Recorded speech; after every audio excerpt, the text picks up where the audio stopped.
this morning, Nigerians encourage corruption, cites June 1st of the Punch newspaper. Announces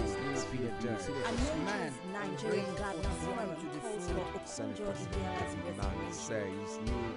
Page 2 of the Punch newspaper. The dailies every day on Core TV News.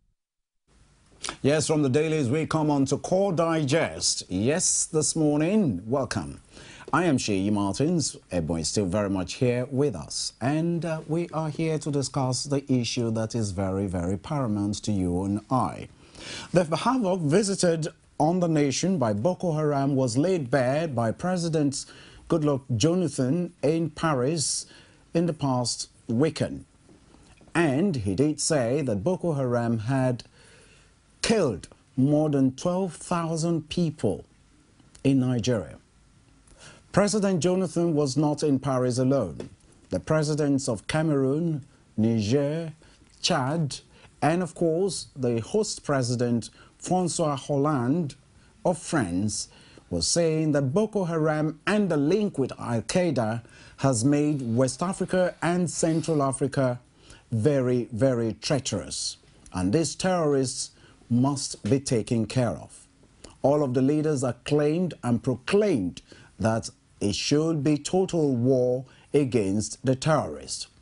If President Jonathan can make such a certain statement that the terrorist Boko Haram, that word terrorism, the acceptance of it, particularly within the international community at this time, it truly means war against Boko. Over the issue of over the 200 girls being abducted, things have to change. In the studio this morning, our guest is a public analyst, an art consultant, and one very widely traveled within Nigeria and, of course, the international community. Ejiro Onobrakpeya. You're welcome to our studios. Thank you very much. Indeed. Well, let's start with the issue. We cannot talk about the Onobrakpeya. By the way, Ejiro is a scion to the world-acclaimed arts aficionado, the professor of arts, Bruce Onobrakpeya. How much of chisel and wood do you do? Well, art is part of my life. Art is in the blood, but I prefer to do the administrative and the business part of art, which is, I think, is almost as important as the creativity itself, because you need people in the public relations to be able to interact with government, with NGOs, and travel the world to sell our ideology, which is part of our culture. So from time to time I paint, but I'm not ready to show anybody what I paint. Well, that's why there is the work of Bruce in various parts of the United Nations, in Geneva, Switzerland, in the United States of America, New York, and all over. Yeah, everywhere, including in the defunct Saddam Hussein's mansion. I had to go and deliver that work to him in Baghdad, you know. Indeed, Yes. indeed. Now, let's talk about the issue right here, the French connection and war against Boko Haram. François Hollande made the assertive statement that it has to be total war against this terrorist. Your take? Well, Boko Haram has become a menace in the region, not just in Nigeria, because I believe that there's some inter-border filtrations. They're able to move around. And don't forget that our borders are not that secure. So there's a movement around the region. So when they say it's a regional problem, it is certainly a regional problem. And it is a big one that we need to address. I mean, we've been addressing it in, haphazardly, not concerted effort, not very strongly. It needs to be addressed in such a way that it is dealt with once, permanently, and forever. There then need to be a summit in Paris for these neighboring presidents to actually declare war on Boko Haram, joining hands with Nigeria. Did it have to be a summit in France? Well, what I can tell you is that the French countries and their former colonies are still very much interactive. And so therefore, it will take the French president to sit down and call his former colonies and say, look, there's a problem. We have to address the problem. So, I mean, for our president to go there and for the president of France to also invite the president of the French colony, it's a beautiful thing. It's like a big brother syndrome, big brother thing. Look, you guys come, let's sit down and discuss these issues diplomatically and see how we can address it, you know, effective addressing, because it's a huge challenge in Nigeria. It threatens a lot of things.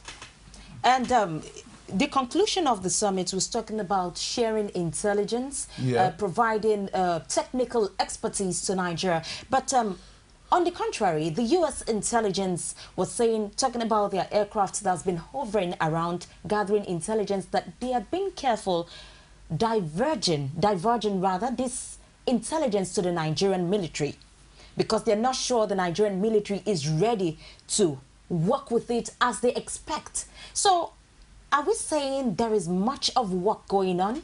Because if that is what they're providing, and yet one of those said to be helping Nigeria is being hesitant in providing the intelligence gathered. Well, personally, I think that if the U.S. is coming to help Nigeria, the help should be total. It should be total. It shouldn't be half-baked help. Because Nigeria, yes, we have our challenges with our military. We have the challenges of our military is the same challenges that cut across the society.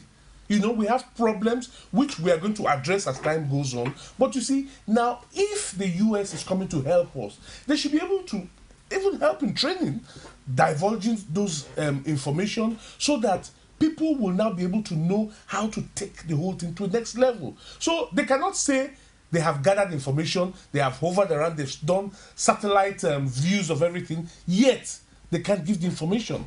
But you see, we have our own role to play too. Our people must be responsive to situations that create problem in terms of security for lives and property of individuals and, you know, everybody in the nation, because it is one country. The reason why the United States made such declaration, which again may seem almost an abnormality, they had to say that Nigerian soldiers are not prepared to fight the insurgency. They haven't said, even if they get the information, what will they do with it? But if you're not prepared to fight, that's a different ballgame. It's not that we're not armed enough. It's not that we don't know. The U.S. has come with its technology and some military personnel and intelligence to help. Yes. But the Nigerians are not ready. That's the issue. But does the U.S. expect Nigeria to be at the same level as the U.S.? Indeed not. Indeed not. Exactly. So you see, they must make allowance for that differential. I mean, the U.S. is how many years of independence, of democracy? We are a growing democracy. We have our challenges. And as time goes on, we will deal with our challenges and become a better nation.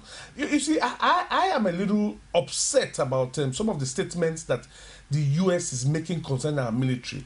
These are sensitive statements that can create some kind of vulnerability in our region. They're very sensitive statements, and they should not be blown out. Oh, Nigeria's military is this, Nigeria's military is that. We have our issues. We are trying to deal with our internal issues. So the U.S. should not just come outright and condemn. I don't know if you saw that report. Condemn Nigeria's. After all, Nigeria has gone to help a lot of other countries during their problems. Indeed. Nigeria has been to Congo. Nigeria has been to other places to assist them in Sierra Leone. They were there. And they did very well. So why is this blanket condemnation? I think it is wrong. However, Nigerian military has a lot to do. The government has to pump money. The people have to be ready to die for the nation. They have to be ready to die for the nation. They have their value system has to be such that the nation is more important than them. Because they don't want their children to live in this country as slaves, you know. So it's the concept of nationalism, you know, one country, true ideals, you know, and sincerity. That's what I think. But would you blame the U.S.? Because we all heard about what happened at the 7th Division in combating Boko Haram. Yeah. When soldiers went against their commander because of deceit. Yes. They claimed that these people just sent them forward, especially among their commanders. Yeah. You send them forward and they're led into an ambush. Yeah. And they went haywire because they felt you're leading us into our death. So would you blame, if our own soldiers have even admitted that and are hesitant to go for war again against Boko Haram, would you blame US for making such statements? Well, I don't really blame them, but I say these are sensitive issues, very sensitive issues. Now, we have problem in our Nigerian army. We have problem in our Nigerian police. Now, part of the problem is that some of these people are not properly remunerated. Even when they die, the people that live after them are not properly settled. We know how it is all over the world. When people die, if you go to war and you die, your people are taken care of after. Now, that is an internal challenge that we have to deal with. Now, you can't just deal with the military alone. It is across the board. You must take care of the challenges of the nation. You must change the value system. How do people think? What is important? What is right? What is true? Until you change those things, there will still be people, even within the army, that will sell the army out. And that's what happened.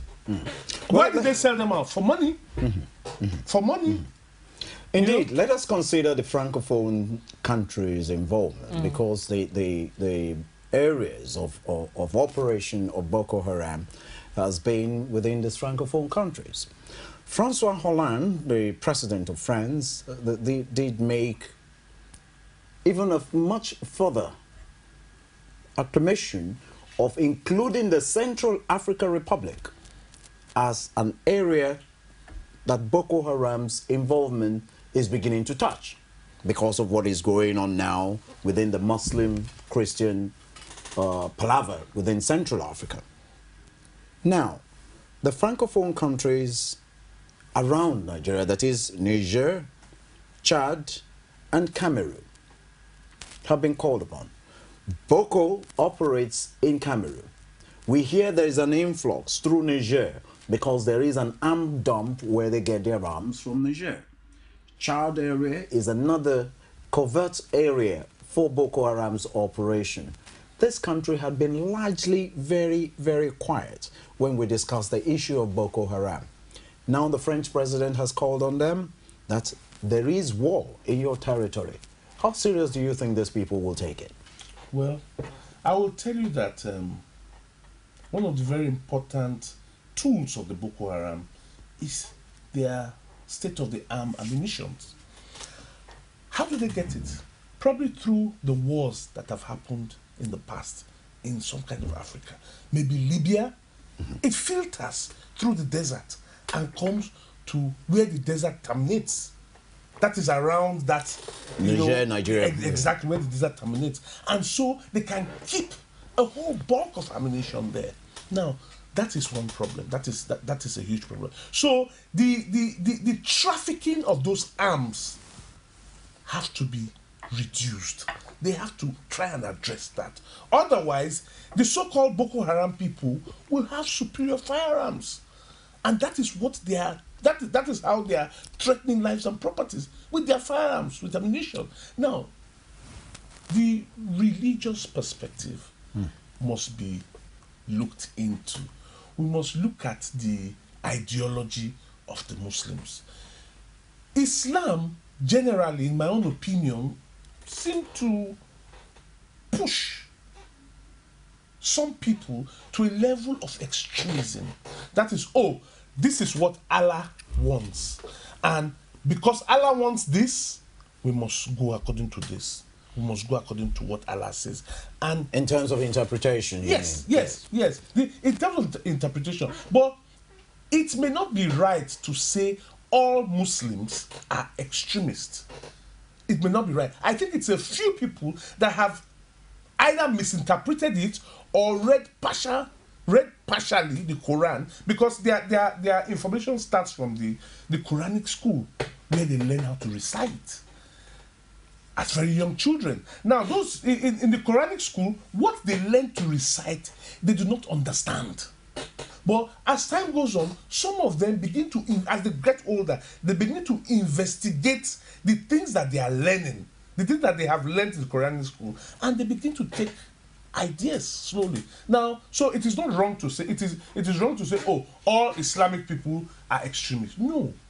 I mean, I have lived with a lot of Muslims, and I find them peace-loving and that kind of thing. But indeed, the religion is a religion of peace, so to speak. Yes, yes, it is. And what we are getting, because why we're bringing in the Francophone countries now, because all of Cameroon is not Islamic enclave, so to speak. Majority of it, particularly in the northern part of Cameroon, has this alluring Islamic group within the northwest of Cameroon. And in Chad, majority are supposedly Islamic. Now, the French government is saying that if you think Nigeria is a problem, Central Africa is boiling. It's a target. Issue of Muslim Christian is what is going on in Central Africa. How do we say that Al-Qaeda or the Islamic Maghreb group is not involved in Central Africa? The French must have known something we are not discussing. True, possibly. Niger is not totally settled, but they are quiet. Chad is quiet. Cameroon has been at, you know, borderline with Nigeria on the issue of Bakassi.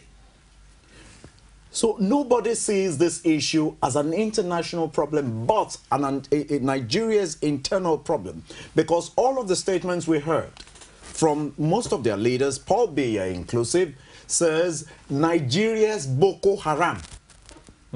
This is what they are claiming, and we must look deeper into that, which is what Francois Hollande is saying. No, it is not Nigeria's Boko. It is a regional Boko Haram, which is affecting West Africa as well as Central Africa. These countries don't seem to be seriously adapting that consciousness which the French is seeing and discussing, which was why the French called the summit. The question we're asking, will these people start taking, because they said total war declaration, but can they afford to do so? My brother, let us look at Nigeria, and let's start with Nigeria. Nigeria has had the north-south dichotomy for a while, and these have also kind of created friction over the years. And what I see personally, and what I consider to be the truth, is that certain elements, certain in Nigeria are using the Boko Haram to make it ungovernable at this moment. That's the way I see it. Now, it is true that Boko Haram may exist in these Francophone countries. But the question is that, is there any reason for them to come out and disturb the society? If there is no reason, then it is possible that they'll be quiet there. But they may ensure that Nigeria is ungovernable. That's the way I see it. It's a very simple thing. So you see, for the French president to say they should take a look at the Boko Haram in all these Francophone countries, is thinking on the next level and trying to resolve the problem almost permanently, because it is Nigeria today. Tomorrow it may be Chad. Tomorrow it may be Cameroon. Tomorrow it may be Niger. If there's problem, because you see, that's the way I see it. I don't know if you see it in that extent. When this issue started last week and we started getting international help, US said we're coming to Nigeria. Britain said the same thing. France said the same thing. And now it's that forceful willingness to help at that point we're seeing beginning to set back into, okay, we'll provide intelligence. We might not be totally involved, like physically. What do you think is responsible to that, for that? Well, I think it's a good thing to invite people to help you when you have a problem. But there may be some consequences that you don't calculate properly. I do not see any reason why the security of the lives and property of Nigerians should be outsourced to the West. Because there are examples all over the world where people go there for peacekeeping, and at the end of the day, they are there for 2-3 years. I think it causes problem for the internal security of that country. Yes, we may have a serious challenge at the moment, but I think the intelligence gathering and the technical assistance required is the extent to which the Western world should participate. So we don't need their physical presence? Oh, I don't think we need their physical presence. We don't. We really don't. We need help from them, but not their physical presence. The U.S. Marines cannot be on the streets of Borno arresting people. Or no. Then it has become that Nigeria cannot be the security of Nigeria cannot be taken care of by Nigerians anymore, and that's a problem. That's a sovereign problem. It's a huge problem. But can we? Well, I think that if it is properly organized, like with the help of these people, like we said. How do we get this organized? Because the word is organized. Organized, yes. The security. Now we are getting into a situation even where Mr. President has said, with respect to the rescue of this girl. Yes. He doesn't want any kind of press conference any longer. His information machinery is being told unequivocally, should you announce or make statements with respect to the progress as per what's rescue information or who we arrest or what is going on. Is that a turn in a direction of progress? Well, there are two ways of dealing with this issue, in my own opinion.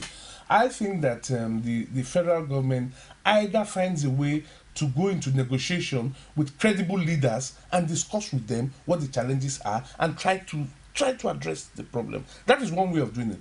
Then there's the passenger style. You just go to an area and you level it. You level the area. It has consequences. Children will die.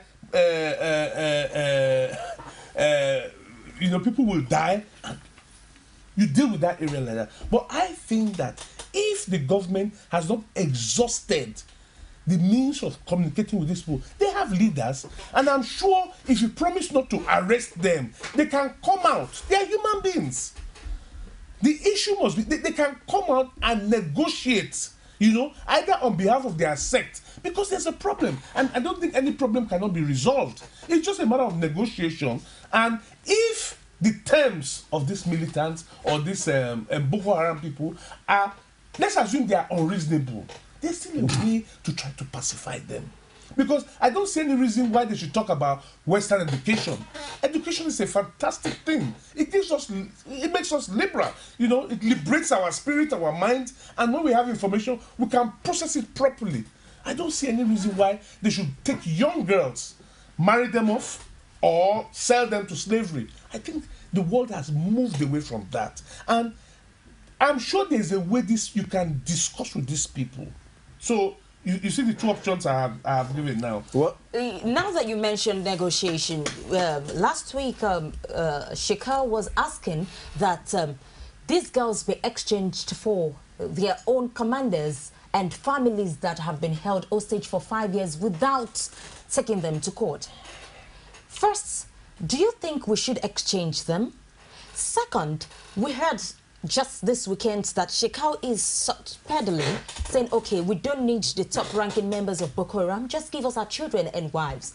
What should we do? Should we dance to the tune of negotiation at all? I think that whatever it takes to release those children, because they are children, whatever it takes to release those children must be done now. It may take some being, the government may look as if they are weak. Whatever it takes, as long as, not only to bring them, but to bring them alive and healthy.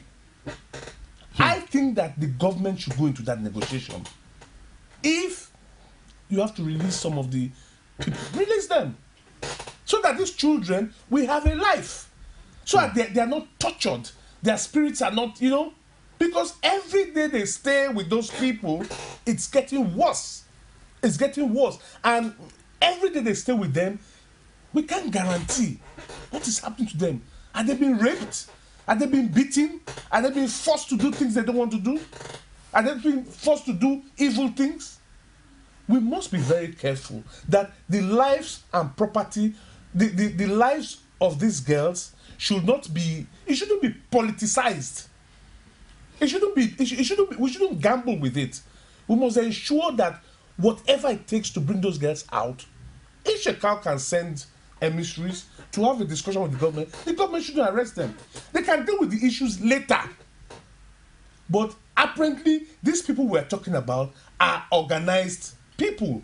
They have a way of sending information out. They seem to have arms that may appear superior to those of the Nigerian forces. And they're able to arrange themselves. They're able to move around the sub-region. I hear that they move around the sub-region without fear. Which is why the politics of it, I mean, as you did suggest, that maybe the carrot and stick approach would apply. But considering, you know, that may not be feasible any longer. It doesn't solve the problem. Because it may temporarily seem to solve the problem. But we're looking at a solution that is permanent.